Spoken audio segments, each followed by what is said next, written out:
ایسا ہرگز نہیں کہ عمران خان بالکل سچ نہیں بولتے، کبھی کبھی بول لیتے ہیں لیکن ادھورا یا پھر اس کا سیاق و سباق غلط کر دیتے ہیں۔ سچ ہے کہ جنرل باجوہ نے پاکستان کو تباہ کر دیا، یہ بول کر بھی عمران خان نے بالکل ایسا ہی کیا۔ بلا شبہ پاکستان جنرل باجوہ کے دور میں تباہی کے دہانے پر آ کھڑا ہوا، لیکن سوال یہ ہے کہ جنرل قمر جاوید باجوہ نے ایسا کیوں، کس کے لیے اور کس کے ذریعے کیا؟ پورا سچ یہ ہے کہ جنرل باجوہ نے عمران خان کو اقتدار دلوانے اور پھر ان کے اقتدار کو دوام دینے کے لیے سیاست، عدالت، الیکشن کمیشن، میڈیا اور دیگر اداروں کو مفلوج بنا کر، آزادی اظہار پر قدغنیں لگا کر اور سب سے بڑھ کر اپنے ادارے کو متنازع کر کے پاکستان کو تباہی کے راستے پر گامزن کیا۔ لیکن یہ سب کچھ انہوں نے عمران کی خاطر اور عمران خان کے ذریعے کیا۔ یہ سب کچھ انہوں نے بد نیتی نہیں بلکہ نیک نیتی سے کیا، کیونکہ انہیں عمران خان نے باور کرایا تھا وہ ملک کے لیے مسیحا ثابت ہوں گے۔ اس مشن میں جنرل قمر جاوید باجوہ اکیلے بھی نہیں تھے، بلکہ جنرل فیاض حمید اور جنرل آصف غفور وغیرہ بھی ان کے ہم رکاب، بلکہ اس معاملے میں ان کے مرشد بنے ہوئے تھے۔ عمرانی پروجیکٹ 2010 میں شروع ہوا تھا۔ جنرل پاشا، جنرل راحل شریف، جنرل رضوان، جنرل عاصم سلیم باجوہ اور بالخصوص جنرل ظہیر الاسلام نے اس پروجیکٹ پر خاطر خواہ سرمایہ کاری کی تھی۔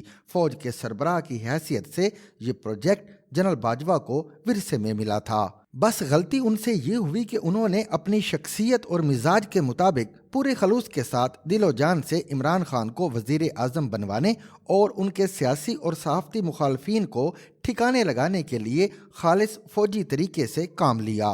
پروجیکٹ کو عملی شکل دینا چونکہ جنرل فیض حمید اور جنرل آصف غفور کی ذمہ داری تھی، جن کے کام کا انداز بڑا جارحانہ تھا اور دونوں کی عمران خان سے محبت بھی انتہا پر تھی، یا پھر دونوں کا مستقبل ان سے جڑ گیا تھا۔ اس لیے انہوں نے خود بھی بڑے افراط و تفریط سے کام لیا اور جنرل باجوہ سے بھی ایسا کروایا۔ اس معاملے میں بابا رحمتے، جسٹس ریٹائر کھوسا اور ان کے ہم خیال ججوں نے بھی بھرپور حصہ ڈالا۔ جاوید اقبال کا کردار سب سے زیادہ شرمناک رہا۔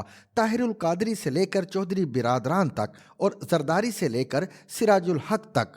زرداری نے الیکشن سے قبل عمران خان کے لیے سیاسی بساط بچھانے میں اپنا حصہ ڈالا، جبکہ سراج الحق نہ صرف گزشتہ دور میں عمران خان کے اتحادی رہے بلکہ پیناما کے معاملے میں بھی ایک مہرے کے طور پر استعمال ہوئے، بھی عمرانی پروجیکٹ کی تکمیل کے لیے کسی نہ کسی شکل میں اور کسی نہ کسی وقت پر استعمال ہوئے۔ میڈیا کے وہ اینکرز، تجزیہ کار اور مالکان جو اب سب کچھ باجوہ کے گلے میں ڈال رہے ہیں، نے بھی ریٹنگ اور پیسے کے چکر میں یا پھر اسٹیبلشمنٹ کے ایما پر عمران خان کو مسیحا کے طور پر پیش کیا، جبکہ سوشل میڈیا پر انویسٹمنٹ اپنی جگہ پر تھی۔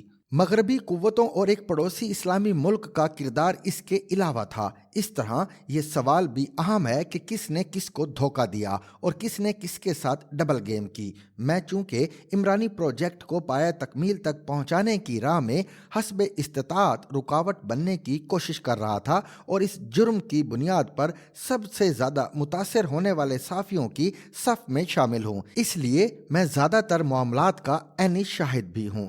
الیکشن سے قبل حامد میر صاحب اور ارشاد بھٹی صاحب کے ہمراہ جنرل قمر جاوید باجوہ کے ساتھ ایک میٹنگ کی۔ رودات پہلے کالم میں لکھ چکا ہوں، لیکن حقیقت یہ ہے کہ جب بھی جنرل باجوہ سے ملاقات ہوئی وہ مجھے عمران خان کی حمایت کے لیے قائل کرتے رہے۔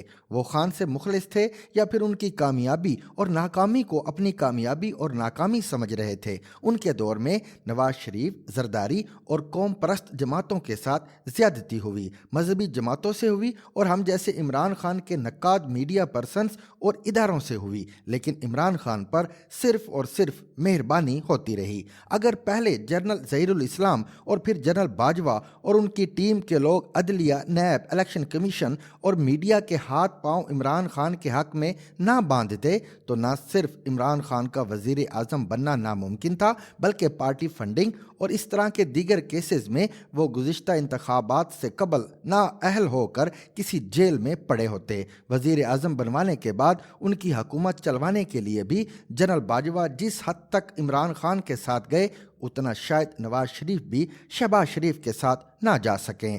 عمران خان اپنی حرکتوں سے ایک ایک دوست ملک کو ناراض کرتے اور جنرل باجوہ ان کو مناتے رہے۔ فیٹف سے لے کر اسمبلی میں اعتماد کا ووٹ دلوانے تک ہر معاملے میں جنرل باجوہ ان کی خاطر ہر انتہا پر گئے۔ جنرل باجوہ میڈیا سے کھیلے، عدلیہ سے کھیلے، اپوزیشن سیاستدانوں سے کھیلے اور کئی قوتوں کے ساتھ ڈبل گیم بھی کی، لیکن عمران خان سے مخلص تھے اور ڈبل گیم نہیں کی تو عمران خان کے ساتھ نہیں کی، جبکہ دوسری طرف عمران خان شروع دن سے ان کے ساتھ ڈبل گیم کھیلتے رہے۔ بلکہ میں ذاتی طور پر جانتا ہوں کہ مرکز میں اقتدار سے محرومی کے بعد بھی عمران خان اگر بچے رہے اور ان کے ساتھ نواز شریف وغیرہ والا سلوک نہیں ہوا تو اس میں بھی جنرل باجوہ کا بڑا ہاتھ ہے۔ لیکن آج جب جنرل قمر جاوید باجوہ ریٹائر ہوئے تو ان کے دور میں زیر عتاب رہنے والے نواز شریف، زرداری، مولانا اور قوم پرست لیڈر تو خاموش ہیں، تاہم عمران خان کبھی انہیں پاکستان کی تباہی کا ذمہ دار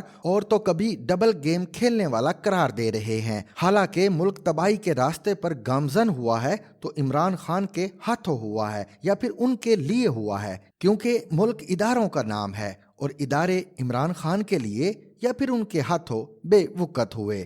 ایک انتہائی زیرک سیاستدان جو مسلم لیگ چھوڑ کر عمران خان کے ساتھ گئے اور اب مایوس ہیں، نے جب میرے سامنے فریاد کی تو عرض کیا کہ آپ تو جہاں دیدہ انسان ہیں، آپ کیسے دھوکہ کھا گئے؟ انہوں نے ایک فقرے میں یہ کہہ کر خاموش کر دیا کہ جو شخص پوری فوج اور تمام ایجنسیوں کو دھوکہ دے سکے اس کے لیے مجھے دھوکہ دینا کون سا مشکل کام تھا۔